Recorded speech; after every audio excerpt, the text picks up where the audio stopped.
Cette vidéo vous est présentée par la boutique de Diceall.com, les prix les plus bas sur vos jeux de société favoris.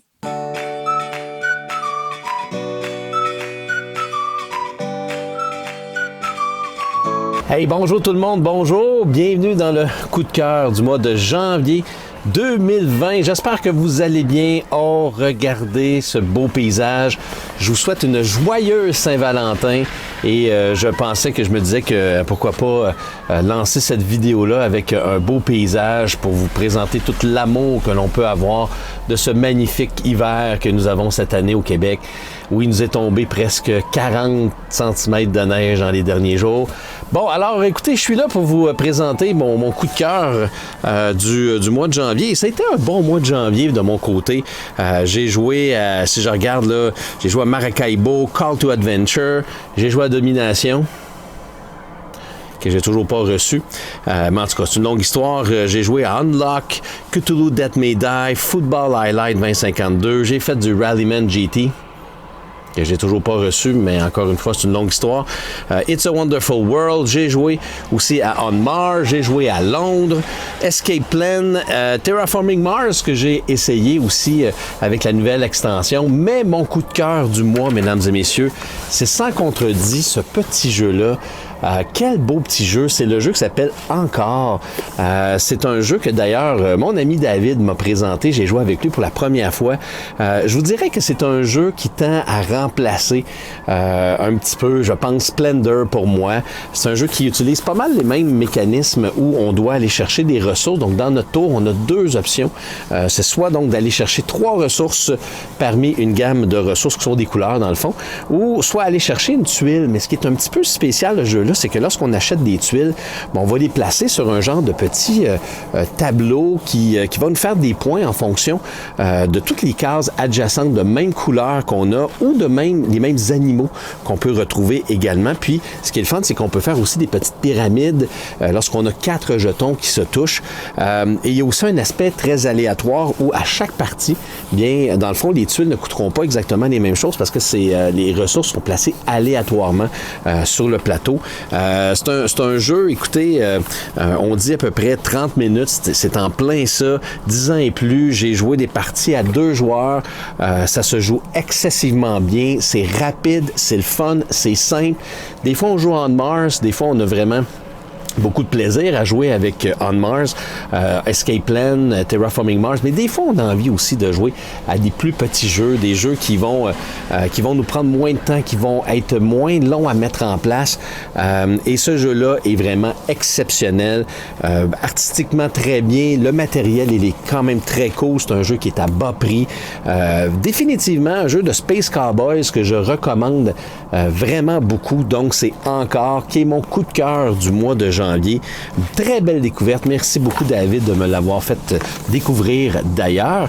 Alors, ben écoutez, je vous souhaite un magnifique mois de février qui est quand même très bien entamé. Puis, ben nous, on va se revoir pour le coup de cœur du mois de février, dans lequel j'ai déjà joué à plusieurs jeux. Très hâte déjà de vous offrir mon prochain coup de cœur. Alors, toi, le prochain, c'est à ton tour. Merci beaucoup tout le monde. On se revoit très bientôt. Bonjour à tous. Pour moi, mon coup de cœur du mois de janvier 2020, c'est un jeu que j'ai reçu dans le temps des fêtes et que j'ai essayé d'ailleurs au début du mois de janvier. C'est le jeu Crystal Palace. Un jeu en fait où on va avoir une tonne d'options et avec des dés. C'est un jeu de placement de dés, mais en fait on ne brasse pas les dés. On va, en début de manche, on va toujours déterminer la valeur de nos chiffres de chacun des dés. Et avec ça, on va devoir payer un coût. C'est comme le nombre d'ouvriers qu'on a. Fait que si on en a 14, ben, ça nous coûte 14$. Puis l'argent est très rare dans ce jeu-là. On a une piste de revenus et on essaie de s'augmenter sur cette piste-là, mais c'est pas toujours évident. C'est pas tout le monde qui va pouvoir le faire, dépendant du nombre de joueurs. Moi, je l'ai joué à 3 joueurs. Puis c'était un truc assez difficile d'augmenter cette piste-là. Je me suis rendu compte que c'était assez important à la fin de la partie d'avoir un bon revenu. Ça nous permettait de quand même faire plus de choses. Malgré tout, j'ai été quand même pas si mal dans la partie malgré ça. Dans le fond, on va aussi faire... il y a différentes zones qu'on peut aller. Il y a différents aussi, on va pouvoir acheter des cartes d'inventaire, des cartes d'invention aussi. Les inventeurs, on va devoir les payer. Ils vont nous faire un certain nombre de points dépendant dans la manche, on va le chercher. Dans l'époque, on va le chercher. Les inventions vont nous donner des bonus aussi. Sinon, il y a la particularité aussi qui est très intéressante, c'est qu'on peut placer nos dés. Il y a un certain nombre de cases disponibles pour placer le dé, mais après ça, il y a un certain nombre de cases, tout le temps une case de moins pour jouer l'action en question. Donc, ça se peut que même si on a placé un dé, on ne joue pas l'action parce que quelqu'un a placé un dé de valeur plus élevée. Et il nous a tassé tout simplement de faire cette action-là. On a toujours un dollar en guise de compensation quand on a quelque chose comme ça qui se passe. Sinon, c'est un jeu assez, je vous dirais, assez qui tend vers l'AP, l'analysis paralysis, parce qu'on a tellement d'options que, puis en plus, il faut planifier avec ce que les autres vont faire. Donc, ça peut être assez casse-tête pour bien optimiser nos choses, mais j'ai trouvé assez intéressant pour qu'il soit mon coup de cœur du mois de janvier 2020. Donc, c'était Crystal Palace. Un autre mois qui se termine et c'est le temps du coup de cœur du mois de janvier. Donc, janvier pour moi est un mois ludique très occupé parce que j'ai fait une résolution cette année, c'est de n'avoir aucun jeu dans ma pile de la honte à la fin de l'année.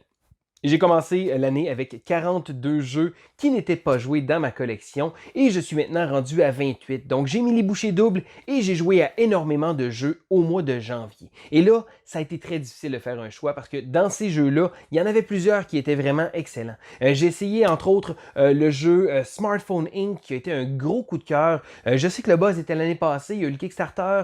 Là, on attend nos copies éventuellement dans les prochains mois. Et là, j'ai compris pourquoi que le buzz du jeu, on a joué une partie à 5 joueurs qui était vraiment génial, mais ce n'est pas mon coup de cœur. Non, ça va à un autre jeu qui s'appelle Gentes. Donc, Gentes est un jeu de la compagnie TMG Games et c'est un jeu un peu de civilisation.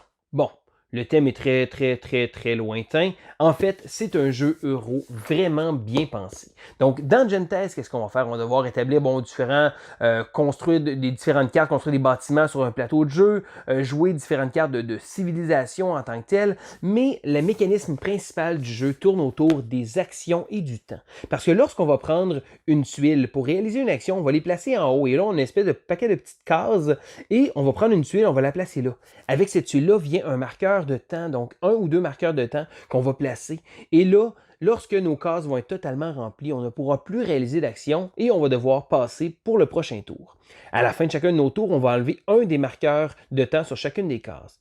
Ce qui est intéressant, c'est que lorsque des actions nous demandent de placer 2 marqueurs de temps, au lieu de les placer sur 2 cases différentes, on peut simplement les placer dans la même case.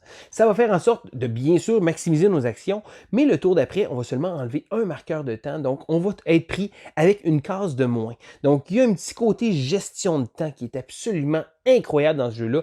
Il n'y a pas beaucoup de jeux qui font ce que Gentes fait. L'utilisation du temps est tellement bien pensée et en gros, je pense que c'est un bon jeu euro très bien pensé. Donc pour ma part, Gentes, c'est une belle découverte. C'est pas un jeu qui vient de sortir, mais je trouve que c'est vraiment un beau jeu qui gagne à être connu et c'est pour ça que c'est mon coup de cœur du mois de janvier.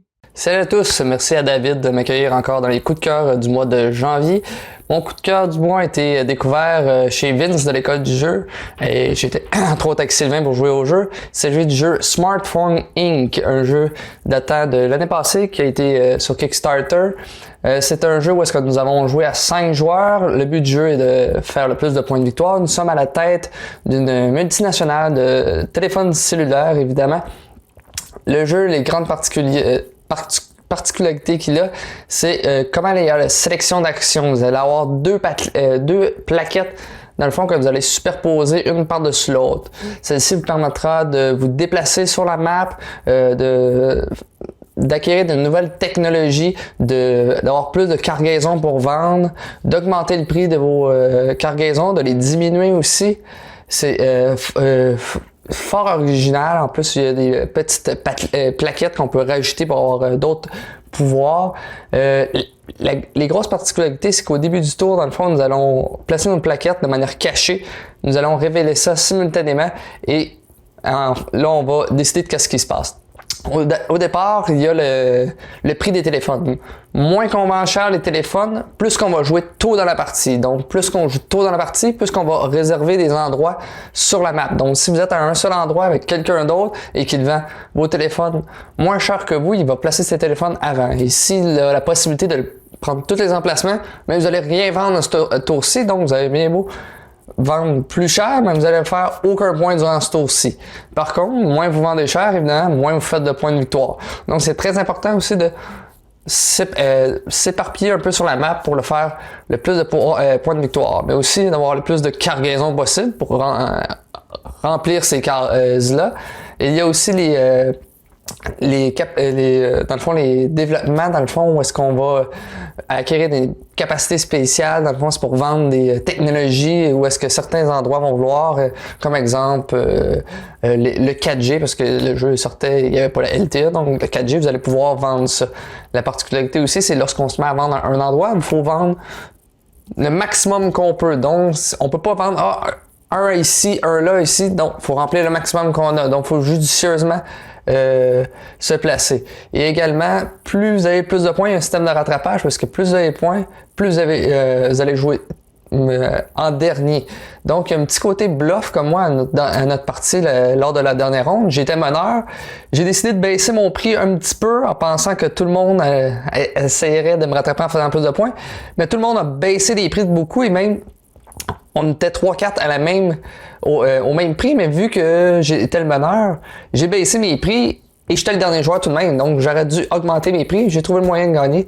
Mais c'est un jeu avec l'espèce de bluff, les plaquettes une par-dessus l'autre, qui est fort original, qu'on est caché. Un jeu qui m'a grandement plu.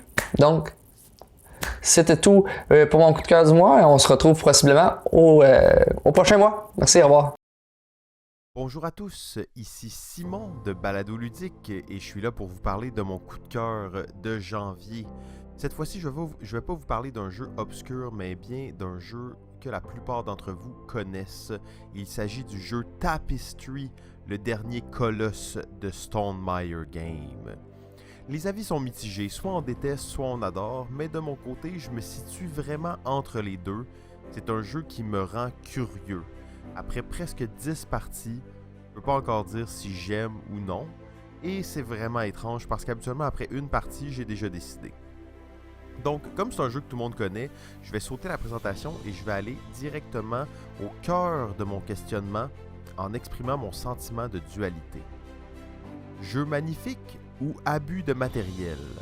Le jeu est tout simplement splendide, c'est une œuvre d'art en soi, des figurines de bâtiments pré-peintes en grande quantité, les coins ronds sur le plateau, des jetons impeccables et ce qui est vraiment pas à négliger, c'est le fini du carton avec un relief vraiment agréable à toucher. Tout ça sans compter le artwork et la qualité visuelle générale du jeu. Mais bon, tout ça pourquoi? Est-ce que tout ce matos n'est que de la poudre aux yeux à la manière des gros films hollywoodiens ou des AAA de l'industrie du jeu vidéo? Est-ce que c'est pour justifier une énorme boîte et un prix exorbitant? En plus, les figurines démesurées sont vraiment inutiles dans le jeu.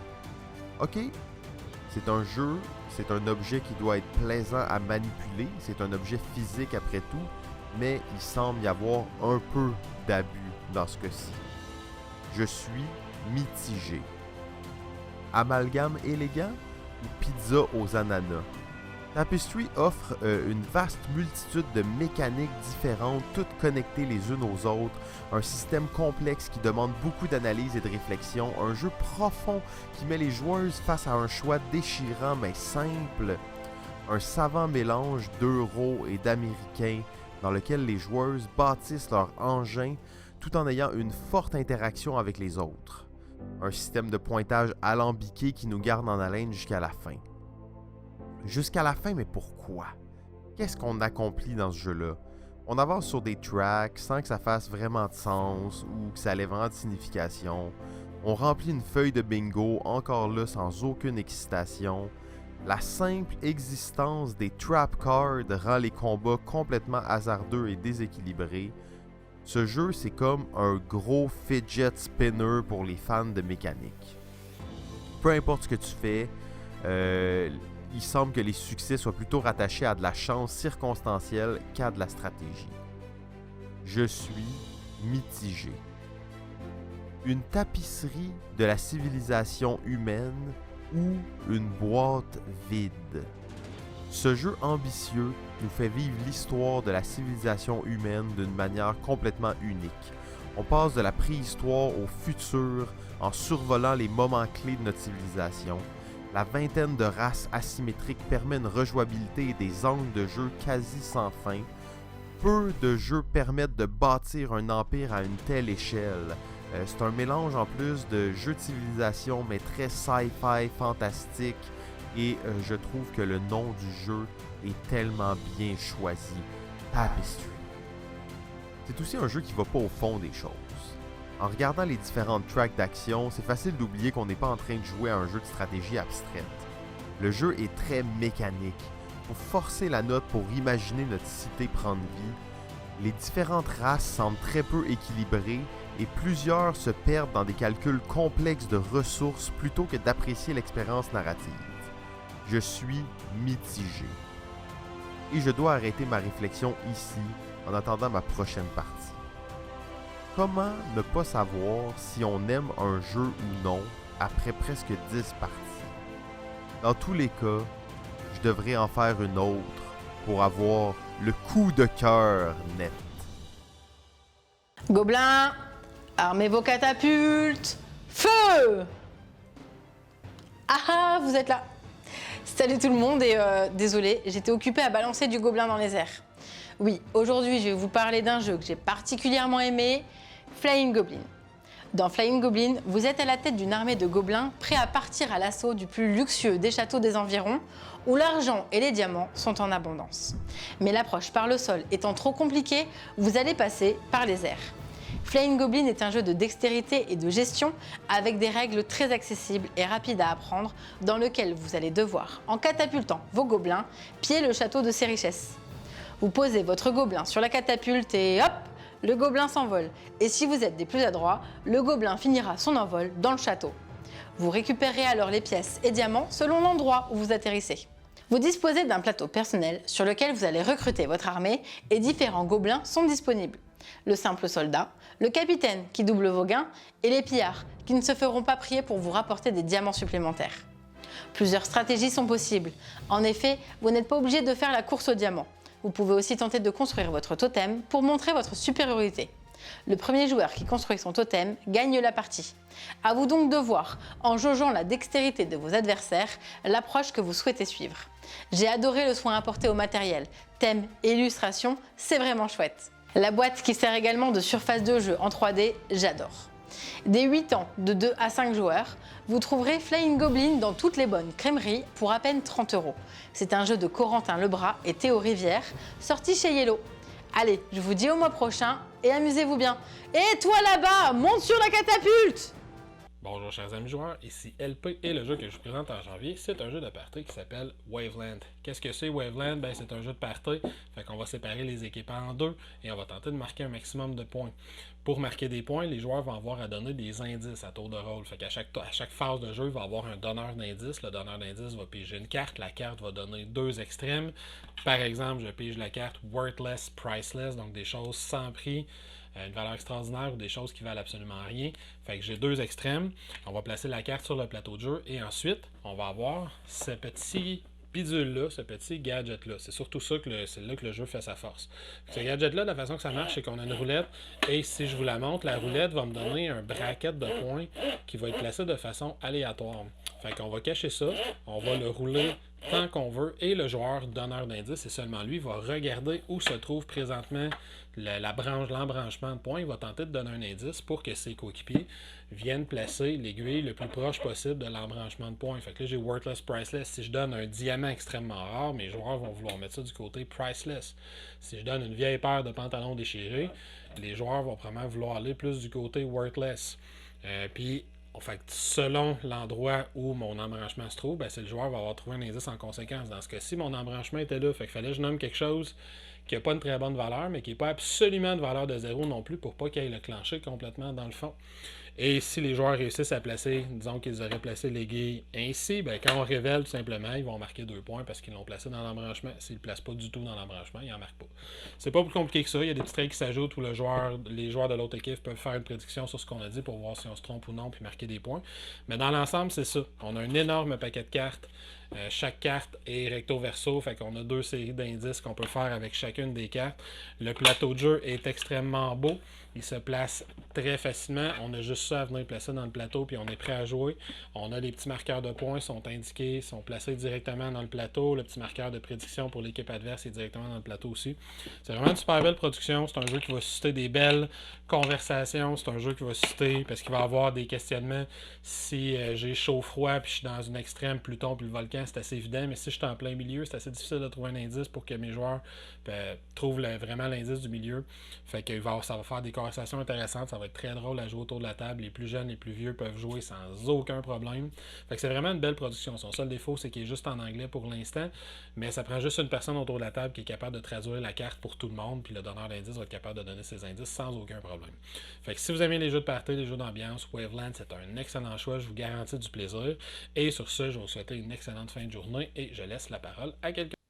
Salut David, merci de l'invitation pour partager mon coup de cœur du mois de janvier 2020, déjà rendu en 2020. Mois de janvier, beaucoup de sorties nouveaux ludiques, mais je vais y aller avec un jeu sorti fin de l'année dernière, 2019. On parle de It's a Wonderful World à la boîte de jeu. C'est un jeu que je vous avais déjà présenté lors de la campagne Kickstarter en 2019. On vient de recevoir la grosse boîte avec le mode héritage. C'est sorti en même temps au mode boutique, donc une version du jeu de base. Et le mode héritage comporte un mode campagne très très très intéressant et surtout une grosse boîte bien garnie. Alors on a ça ici, toutes les ressources avec des boîtes de rangement, les 2 campagnes qui éventuellement sortiront j'imagine en boutique. Déjà la première, Paix et ou Guerre est déjà sortie.